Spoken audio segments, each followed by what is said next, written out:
Nah,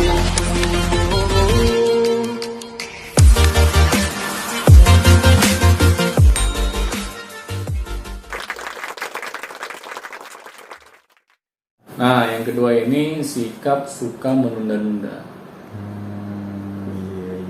Ya kadang ini penyakit juga gitu. Iya. Kita udah tahu nih tujuan kehidupan kita. Ya, percuma ya udah tahu tujuan dulu kalau tunda-tunda gitu kan. Iya, kita pikir masih ada hari esok. Nah, setelah hari esok itu lewat, masih ada lusa. Terus masih ada minggu depan. Itu sampai meninggalnya begitu. Iya. Kadang kita menganggap sepele gitu. Karena kita belum pernah kena batunya. Tetapi kalau kita sudah kena batunya, mulailah kita mencoba gitu menghindari sikap menunda-nunda ini. Karena sikap menunda-nunda juga kan kebiasaan yang kita ulang-ulang gitu. Kita merasa sukses dengan sikap kita suka menunda-nunda ini, nggak memberikan dampak yang negatif bagi kehidupan kita. Makanya kita anggap ya wajar lah kalau kita memiliki sikap seperti ini. Mengapa sih kita harus ubah buru-buru? Gua aja seperti ini aja sukses gitu kan. Nah padahal di agama sendiri sudah ditekankan gitu. Apabila engkau sudah menyelesaikan suatu pekerjaan, langsung beralih ke pekerjaan yang lain. Berarti kan tidak ada yang namanya sikap menunda-nunda di sini. Karena agama sudah mengingatkan gitu betapa buruknya sikap menunda-nunda ini. Tetapi kalau kita biarkan saja gitu kan, kita merasa kehidupan kita baik-baik saja, itu baik-baik menurut siapa gitu. Versinya siapa ya? Kita kan kadang ketika kita menjalani kehidupan kita lupa gitu. Kita yang menjadi aktornya gitu. Kita bukan menjadi sang sutradaranya. Karena yang bisa melihat aktor tersebut salah atau benar dalam dia berakting, ya sang sutradara. Bukan kita. Bukan kita. Berarti kan orang di luar diri kita. Nah ini yang kadang menjebak kita gitu. Dengan sikap menunda-nunda ini gitu. Kita pikir, kehidupan gue juga nggak bermasalah, gue tetap sukses. Padahal kalau dia tidak suka menunda-nunda, dia malah bisa lebih sukses lagi gitu. Nah di sini kan makanya di sekolah fikar ini kita ada coach gitu, yang mengingatkan gitu bahwa ayo jangan suka menunda-nunda, kejar impian kamu. Baik kamu sudah menuliskan impian kamu apa, cita-cita kamu apa, masa sih sikap kamu seperti ini. Jadi kita remind lagi gitu murid-murid kita agar mereka mengingatnya. Karena yang namanya juga anak-anak ya, dan remaja itu masih wajar gitu. Karena mereka ini masih banyak hal-hal yang masuk di dalam diri mereka. Bisakah itu dari lingkungan keluarga di rumah, lingkungan di sekolah, atau lingkungan pertemanan yang mereka di luar. Banyak pengaruh-pengaruh yang masuk ke dalam diri mereka. Nah tinggal kita lihat nih, lebih banyak pengaruh yang positif atau yang negatif. Nah masalahnya kan kalau banyak yang negatif. Misalnya anak ini lebih senang nongkrong di luar, ya di luar keluarganya, dan akhirnya yang mempengaruhi dirinya dia yang paling banyak ya lingkungan luarnya, pertemanan. Pertemanan. Tapi kalau lingkungan pertemanannya ini malah hal yang negatif yang masuk ke dalam dirinya, akhirnya itulah yang menjadi diri sejatinya dia gitu. Itu yang berbahaya, Pak. Nah itu, apalagi kalau teman-temannya kan, misalnya kita nih lagi nongkrong, pengen pergi ke sekolah, terus temennya bilang, ngapain sih datang ke sekolah? Pergi ke sekolah. Mendingan kita ini dulu, ngopi-ngopi dulu. Ya. Iya.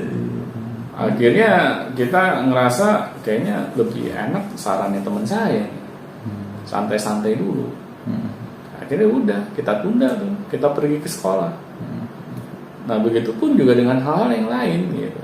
Makanya di sini kita penting gitu, memilih kepada siapa kita bergaul.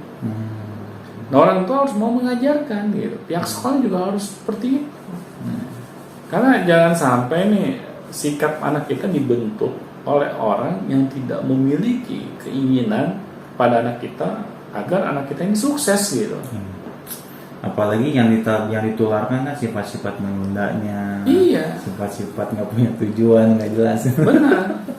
Karena sikap menunda-nunda ini ya memang yang tadi saya bilang hal yang wajar kalau sesekali saja.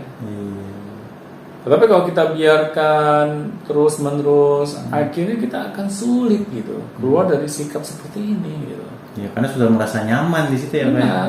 Karena sikap negatif itu kalau kita biarkan itu akan menjadi bagian dari diri kita. Karena sikap negatif itu nggak perlu nggak perlu kita undang juga kita udah keserang. Benar, nggak perlu kita upayakan, kita harus capek-capek gitu ya. Perjuangkan, itu udah kita biarkan aja, udah terus akan menjadi karakter kita gitu.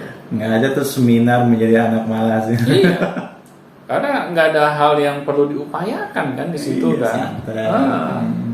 Nah di sini kan sangat disayangkan gitu kalau kita biarkan anak-anak kita memiliki sikap seperti itu. Akhirnya ketika dia dewasa dia bingung, kenapa ya saya suka menunda-nunda. Itu udah secara otomatis gitu ya, Pak. Iya. Masuk alam bawah sadar gitu. Ketika mendapatkan tas atau tugas itu nanti aja. Benar. Dan dia bingung gitu, kenapa ini bisa terjadi? Iya, karena sesuatu itu kan pasti ada kronologisnya, ada asal muasalnya. Nah ini harus kita cari tahu. Kalau kita sudah cari tahu, kita paksa diri kita untuk mengubahnya gitu.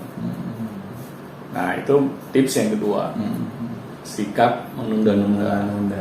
Nah ini yang terakhir nih, kalau kita mau melakukannya dengan istiqomah, insya Allah kita bisa menghindari sikap menunda-nunda kita. Apa tuh Pak? Kita harus menentukan skala prioritas di dalam aktivitas kita sehari-hari. Skala prioritas.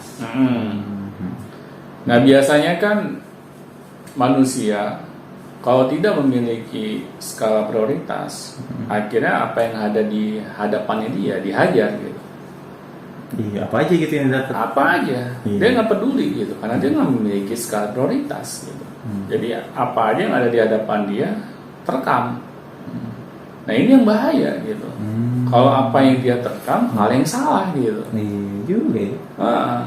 Misalnya dia memiliki tujuan nih ke Bandung. Nah, dia tahu nih skala prioritasnya sehari sebelumnya ya kita kan harus mempersiapkan segala hal. Apa-apa aja nih yang perlu kita bawa ke Bandung. Ya jangan sampai ada yang ketinggalan. Ya kita harus bikin skala prioritasnya. Apa aja nih yang mau kita bawa. Terus kita sudah mempersiapkan nggak kondisi kendaraan kita misalnya. Apakah bahan bakar sudah penuh gitu di dalam kendaraan kita. Apakah ban kita anginnya itu udah pas belum. Ya, jangan sampai nanti pas kita ini mau melakukan perjalanan jauh ban meledak tengah jalan gitu kan. Ini kan karena kita tidak mempersiapkannya gitu kan dengan benar gitu. Nah jadi harus ada skala prioritas gitu. Kita harus cek semuanya sampai imannya kita harus cek ada saldonya gitu kan. Jangan sampai pasti pintu gerbang gitu mundur gitu. Kita dikelaksonin orang-orang. Kita malah dimaki-maki sama orang-orang. Dipikir kita orang kampung. Apalagi kalau kita ngebawa cash ya Pak ya? Ya memang bisa Pak bayar cash. Bisa Pak, keluar mobil minjem yang bakar. Itu kan menyusahkan gitu kan. Kalau orang lain mau bantu, itu kan pertanyaannya. Kalau yang enggak gitu. Ya, pada nggak peduli gitu kan. Iya, atau misalnya orang lain pun imaninya sengajain gitu. Iya, imaninya terbatas juga gitu. Iya. Udah kelar dulu. Nah ini kan berarti kita harus mau gitu. Melakukan skala prioritas agar persiapan kita ini matang gitu. Jadi kita harus persiapkan apa-apa yang kita harus lakukan agar keesokan hari kita dapat melakukan hal yang kita inginkan itu dengan benar. Nah ini kan yang harus kita mulai dari sekarang gitu. Ayo kita buat skala prioritas nih. Apalagi ini ke Bandung aja skala prioritasnya benar-benar harus kita lakukan dengan baik gitu. Apalagi kehidupan kita loh. Kalau kita asal-asalan, saya yakin gitu, sulit kita meraih tujuan kita, sulit kita menghindari sikap menunda-nunda kita, karena skala prioritas kita nggak jelas gitu. Mau yang mana dulu nih? Gitu kan itu yang kadang membuat kita menjadi males gitu. Aduh, besok harus ke kantor, banyak kerjaan.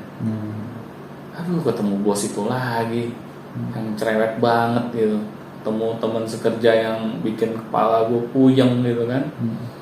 Akhirnya kan itu menunda kita untuk melakukan sesuatu gitu.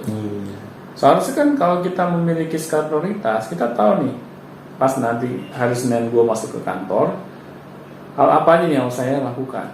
Pertama ini yang harus saya kerjakan, kedua ini yang harus saya selesaikan, ketiga ini, keempat ini, kelima ini, keenam ini, jelas gitu. Akhirnya kita memiliki semangat gitu. Tetapi kalau kita tidak melakukan hal itu, ya hal itulah yang kita akan bayangkan gitu. Dan kita nggak jelas gitu ya, itulah membuat itu kita jadi malas ya Pak ya. Skala prioritas pun jadi ya udahlah gitu, maksudnya apa sih yang ada aja dikerjain. Iya benar, yang ada di hadapan kita aja. Bawa aja lah gitu ya, sambil malas-malasan juga sih sebenarnya. Benar.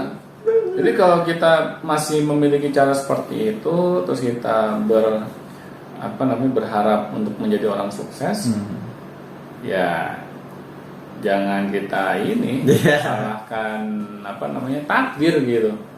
Kita nggak pernah kemana-mana gitu, karena kita tidak mau melakukan suatu perubahan yang ke arah lebih baik gitu. Nah jadi untuk menghilangkan rasa malas di dalam diri kita, coba kita praktekkan 3 tips yang tadi saya sudah sebutkan gitu. Yang pertama, kita menentukan arah tujuan kehidupan kita mau kemana, yaitu cita-cita kita. Yang kedua, kita harus mau menghilangkan sikap suka menunda-nunda kita. Itu tuh. Karena sikap suka menunda-nunda ini itu tanpa kita sadari itu menjadi bagian diri kita. Dan itu bisa menghancurkan tujuan kita. Benar. Karena itu menganggap hal yang sepele, hal seperti ini. Nah ini harus kita coba hilangkan, kita harus perjuangkan. Terus yang ketiga, kita membuat skala prioritas agar apa-apa yang mau kita lakukan di keesokan hari kita jelas gitu langkah-langkahnya. Karena manusia ini butuh sesuatu bukan yang abstrak, tapi yang konkret. Karena kalau yang abstrak itu nggak jelas gitu. Jadi besok ini pokoknya bawaannya berat, tapi nggak jelas beratnya di mana gitu. Padahal kalau kita di skala prioritas kan gitu ya, oh ini dulu, ya kelihatan gitu, oh iya. Benar. Jadi jelas gitu ya. Karena kita berpikir secara konkret gitu, step by stepnya jelas gitu. Nah itu makanya kita harus memiliki skala prioritas. Dan insya Allah kalau kita praktekkan ketiganya, ya sulit gitu kita dihinggapi oleh rasa malas. Begitu tuh yang nanya males tuh. Jangan-jangan sambil nanya sambil males juga nanya. Sambil tidur-tiduran gitu. Sambil males juga. Nah, terima kasih Pak Doni untuk penjelasan tentang malas ini. Semua mudah-mudahan viewers Beyond Education melihat dan melakukan langsung ya 3 tips. Itu sih bentuk ikhtiar ya Pak ya. Iya. Bentuk ikhtiar kita, bentuk usaha kita. Mungkin ada yang merasa bukan kayak gitu ya nggak apa-apa terserah, tapi ada ada pedomannya, ada step by stepnya yang jelas sehingga kita tidak menjadi seseorang yang malas lagi ya. Jangan lupa nih kalau ada yang ditanyakan silakan tanyakan langsung aja ke kita, langsung bisa lewat email, lewat telegram, lewat WhatsApp pun bisa. Dan jangan lupa juga di subscribe dan di share ke semua orang yang Anda kenal kalau bisa, jika channel ini sangat bermanfaat. Dan sampai jumpa di Beyond Education selanjutnya. Sampai jumpa teman-teman.